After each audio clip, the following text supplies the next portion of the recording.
Good morning. উড়ানের নতুন একটা দিনে তোমাদের সকলকে স্বাগত। আজকে রবিবার, আমার রাজা দুজনারই ছুটির দিন, তাই এই ছুটির দিনে আমরা যাচ্ছি এখন আমাদের দুর্গাপুরের বাড়িতে, যেখানে আমার সেজে জেঠুরা থাকে। তো চলো সেজে জেঠুদের বাড়িতে সারাদিন কি কি করলাম, কেমনভাবে কাটলো দুর্গাপুরে, অনেক 5 বছর পর যাচ্ছি দুর্গাপুর, তোমাদের সাথে শেয়ার করব অবশ্যই। আর পুরো দুর্গাপুরের বাড়িটা ঘুরিয়ে দেখাবো, অনেক কিছু করার আছে আজকে ছুটির দিনে। চলো দেখতে থাকো ভিডিওটা। এখান থেকে আমরা সোজা একটা অটো ধরবো কিংবা টোটো দেখি কি পাই, সেটাই সোজা চলে যাব ভলভো বাস স্ট্যান্ড, যেটা হচ্ছে বাস স্ট্যান্ডের মানে যে বাস স্ট্যান্ড তারও কিছুটা আগে। এই যে টোটো পেয়ে গেছি, এখান থেকে একদম 5 থেকে 6 মিনিট লাগবে ভলভো স্ট্যান্ড যেতে। এই যে ভলভো স্ট্যান্ড চলে এসেছি, একদম রাস্তার ওপরে, দেখতেই পাচ্ছ রাস্তার ওপর টোটোতে আমরা নামলাম। আর 11টা 45-এ বাসটা ছাড়বে, মোটামুটি 40 বেজে গেছে। আমরা বাসে উঠে পড়েছি। বাসে খানিকক্ষণ বসার পর তারপর টিকিট কাটবে।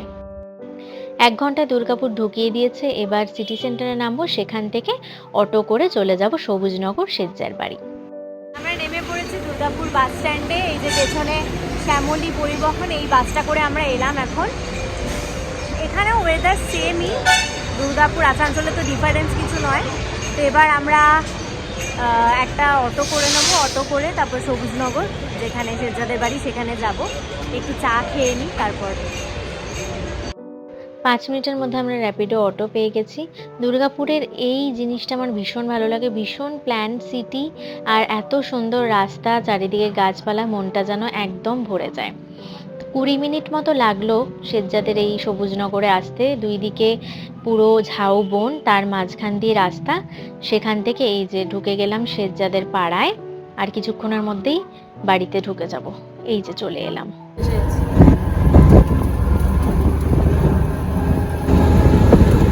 এই যে বাস বাস বাস বাস এখানে। হ্যাঁ,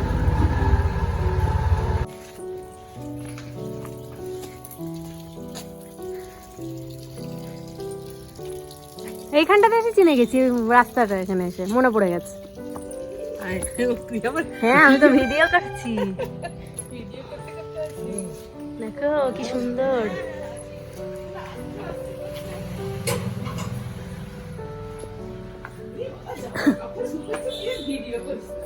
আমার জামা কাপড় শুকাবেই তো ঘরে। না, আমি কোনোদিনও সামনে শুকাতে দিই না তো, আর ঘর ধরে গুছিয়ে রাখতে পারিনি।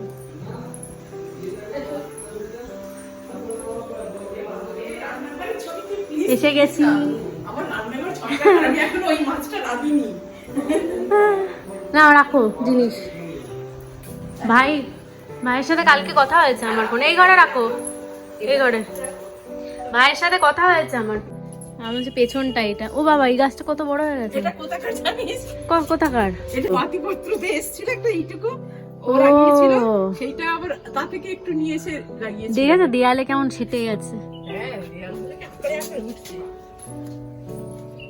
পাতিপত্রতেই একটা সাজিয়ে নিয়েছিল। এই যে দেখো এইখানে আম গাছ, দেখেছো? হ্যাঁ তাই তো, কত বোল হয়েছে গো, কত বোল,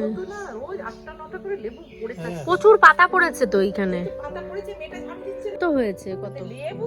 আমার তো গাছে লেবু পাতা দেখা যেত না, লেবুই দেখা যেত। লেবু হয়েছে অনেক।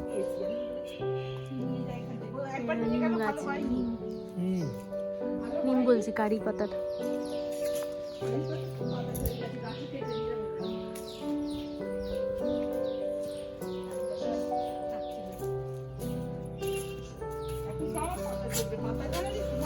চলো এবার জামা কাপড় ছেড়ে নাও। পিয়ারা? পেছনে জুতো ছেড়ে দাও, পেছনে, সামনে জুতো রাখে না। আমাদের খুব খিদে পেয়ে গেছিল, তাই কিছুক্ষণের মধ্যেই সেজমা খাবার দিয়ে দিয়েছে। লাউ চিংড়ি, শাকের ঘন্ট আর মাছ। আর এইটা হচ্ছে তোমার কাজলি মাছ, ওটা খাবে, আর চিংড়ি মাছটাও খাবে। তুমি এইটা খালি একটা পিস করে দাও। আচ্ছা, আর দইটা রেখে দাও, খাবার পাতে খাবে কোনে। ছবি তুলে নে। হ্যাঁ, ছবি তুলে নে আগে, তারপর লাইটটা জ্বালিয়ে দাও একটু। হ্যাঁ, সব লাইটই জ্বালিয়েই খাই আমরা। সবই খেতে পারবে তুমি, খালি নিয়ে রেখেই দিয়েছে রেডি। আগে দই খাচ্ছ কেন? ভালো দেখি। তুই এদিকটা বস। কোনটা আমার? আমি দই পরে উঠে খাবো। তুমি আমাকে কতটা ভাত দিয়েছো? আমি উড়িয়া বাবা, আমি ভাত একদম অল্প খাই, বাকি সব খাবো। আচ্ছা থামি, তাহলে ভাত তুলে নেবো। হ্যাঁ, আমার দেখো ওই ছোট একদম ভাত খাই না বেশি, কম। আরো দাঁড়া দাঁড়া দাঁড়া দাঁড়া, গরম গরম, হাত পুড়ে যাবে, হাত পুড়ে যাবে। ভাত তো এক্ষুনি নিয়ে যাবে না। এই দেখ এইটুকু। হ্যাঁ ঠিক আছে, সেটাকে দাও। এটা কি শাক গো? শাকের ঘন্ট? হ্যাঁ, ও পালং শাক ঘন্ট। হ্যাঁ, পালং শাকের ঘন্ট। রান্না যাই হোক, আমাদের রাজাবাবু সবসময় কিছু খেয়ে কোনোদিনও কাউকে খারাপ করে না। না, না না, এইটাই আমার খুব ভালো লাগে। সত্যি ভালো হয়েছে। আমার রাজাবাবু এই করতে এত ভালো লাগে, আমি সবাইকে বলি, জানো আমাদের এক জামাই আছে, তাকে খাইয়ে ভালো লাগলে ভালো তো বলবেই, জানো তো ভালো বলবেই। হ্যাঁ, রুটি ভালো হয়েছে। এখন বিকেল 5টা মতো বাজে। খাওয়ার পর একটু রেস্ট নেওয়ার টাইম পাইনি। আমি আর রাজা চলে এসেছি ছাদ। এই যে শেরজাদের বাড়ির পুরো পেছন সামনের দিকটা এইটা, এদিক দিয়ে চলে গেলে এই পিছনের বাগান দেখালাম, এই যে। আর এই আশেপাশে এরকম বাড়ি, আর সব বাড়িরই এরকম সামনে বাগান রয়েছে, এত সুন্দর, ওই জন্য এই পুরো পাড়াটা লাগে। যাই হোক, এখানে দুঃখের বিষয় একটা ফ্ল্যাট হয়ে যাচ্ছে, ঘিঞ্জি হয়ে যাবে। ফ্ল্যাট হওয়া মানেই পরিবেশ নষ্ট হওয়া, আর কিছুই না। এই যে সব বাড়িরই এরকম, খুব সুন্দর পাড়াটা। রাজার তো খুবই ভালো লেগেছে। আমি একটা গানের ভিডিও করছিলাম, সেই জন্য ভিডিওটা খুব শিগগিরই আসবে আমাদের চ্যানেলে। আর সেই কারণে সারা দুপুর ঘুমায়নি, রাজা একটু রেস্ট নিয়ে নিয়েছিল। আমি খেয়ে দিয়ে 5-6 মিনিট রেস্ট নিয়ে তারপরে রেডি হতে শুরু করে দিই। তো এখন ভাইয়ের জন্য ওয়েট করছি, ভাই আসবে, তারপর দেখি একটু কাছাকাছি কোথাও বেরোবো। ওই ওপর থেকে, হ্যাঁ সব বাচ্চারা এখানে একা একাই ঘোরে। ওপর থেকে এই বাগানটা সামনেই। ভাল লাগছে রাজা? হ্যাঁ ভাল লাগছে? হুম হুম হুম কি করছো? চলে আসবো তাড়াতাড়ি। হ্যাঁ না না, হ্যাঁ হ্যাঁ ঠিক আছে। আরাম হয়ে গেছে বাইরে। এই চল, অন্ধকার হয়ে গেছে। আরাম পুরো বাইরেটা। ঠান্ডা লাগবে না তো ভাই? চল, এই দরজাটা দিয়ে দাও। না না, তাড়াতাড়ি চলে আসো। চলো। ও ওটা তো লক খোলা নেই। বলতে হবে নাকি এখানে? কোথায় যাব? আসানসোলে এখন নিয়ম করেছে। এই কোথায় যাব? হ্যাঁ তাহলে কোথায় যাব সেটা ঠিক না করে গাড়িতে উঠিয়ে দিলি।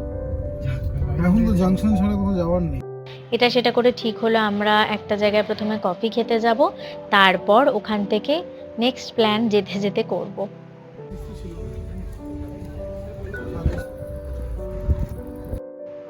এই যে আমরা চলে এসেছি কফি খেতে, কোনো ক্যাফেতে নয়, একটা জাস্ট রাস্তার ধারে রোডের ওপর দোকান। আর এই মাটির ভারে প্রথম আমি কফি খাচ্ছি, দুর্দান্ত খেতে কফিটা। নেক্সট প্ল্যান হলো মোমো, সবার ইচ্ছা হয়েছে মোমো খাওয়ার। এই যে আমরা চলে এসেছি একটা এখন মোমোর দোকানে। এই যে নেপাল মোমো ভাই আনলো, দেখা যাক কেমন মোমো পাওয়া যায়। কি কি আছে মোমো অপশন? কি কি আছে? প্যানফ্রাইড নেব। হ্যাঁ রিচগুলো কেন খাও ঠিক বলো তো? আছে। আমি এমনি জাস্ট সেদ্ধ তুই বয়েলডটা। প্যানফ্রাইড তো কোনটা নিবি? কটা পিস করে থাকবে দেখো? সব 6 পিস। আমাদের দিয়ে দিয়েছে স্যুপটা, দারুণ খেতে। একটুখানি টেস্ট করলাম চুমুক দিয়ে। আর এই যে প্যান ফ্রাইড মোমো রাজাদের জন্য, রাজা আর ভাইয়ের জন্য। খাও খাও, কেমন টেস্ট বলো খেয়ে? টেস্ট তো ভালোই হবে দেখে নিবি।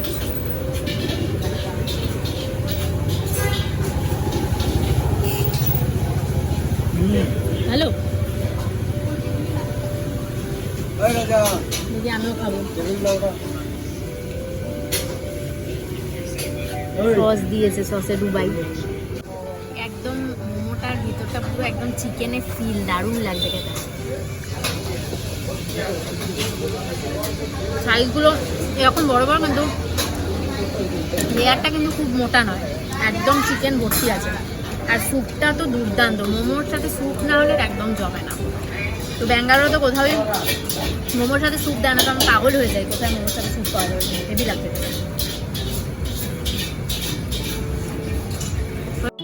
এখন সন্ধ্যা 8টা মতো বাজে, আমরা চলে এসেছি খাদি মেলায়। রাস্তা যেতে যেতে দেখতে পেলাম, আমার এই ধরনের মেলা ভীষণ ভালো লাগে। কিছু কেনার ছিল না, তবুও ভাবলাম একটু ঘুরে ঘুরে দেখি অন্যরকম। এই দুর্গাপুর আসানসোলে মেলা জিনিসটা ভীষণ জনপ্রিয়, শীতকালটা জুড়ে এইসব মেলা থাকে। রাজার এটা পছন্দ হলো, রাজার শার্ট কিংবা জ্যাকেট বানাবে, তার জন্য নিলাম। আমিও কিছু শাড়ি দেখলাম, কিন্তু তেমন পছন্দ হলো না। শাড়ি বলতে আমি নরম শাড়ি চাইছিলাম কটনের ওপর, কিন্তু এখানে সিল্ক বেস প্রচুর শাড়ি ছিল, দুর্দান্ত সব ডিজাইন, কাঁথা স্টিচ সব কিছু। আর রাজা এই পিঠের এখান থেকে পিঠে খেয়ে নিল। এই পিঠেওয়ালাটা শুনলাম যে দাদাগিরিতেও গেছে, বেশ ভালো লাগলো দেখে। এখন বাজে রাত্রি 10টা, আমরা ওই 9:45 নাগাদ বাড়িতে ঢুকলাম। সেজমা ডিনার দিয়ে দিয়েছে, এই যে চিকেন, তার সাথে একটা অন্য রকমের পোলাও করেছে, যেটা আমার বেশ ভালো লাগলো, রাজারও খুব ভালো লেগেছে। দুটো না মানে ঠিকই আছে। তেতো নয়, আমিও দেখলাম। একদম যেতে না। না না বলছি তো, আমি প্রত্যেকটা দুটো নয়। আমরা বেশ সারাদিন ঘুরে টুরে খুব মজা করলাম, এখন খাওয়া দাওয়া করছি। দিনটা বেশ ভালোই কাটলো, রবিবার ছুটির দিন। কালকে আবার সকালবেলা আমরা ফিরে যাব। যাই হোক, যদি ভিডিওটা ভালো লেগে থাকে please like, share and subscribe করে দিও, আর কমেন্ট করতে কিন্তু ভুলো না। আর তোমাদের জন্য আসছে আরও নতুন নতুন গানের ভিডিও, প্লিজ সেগুলো দেখতে থাকো আর লাইক কমেন্ট করতে থাকো। টাটা।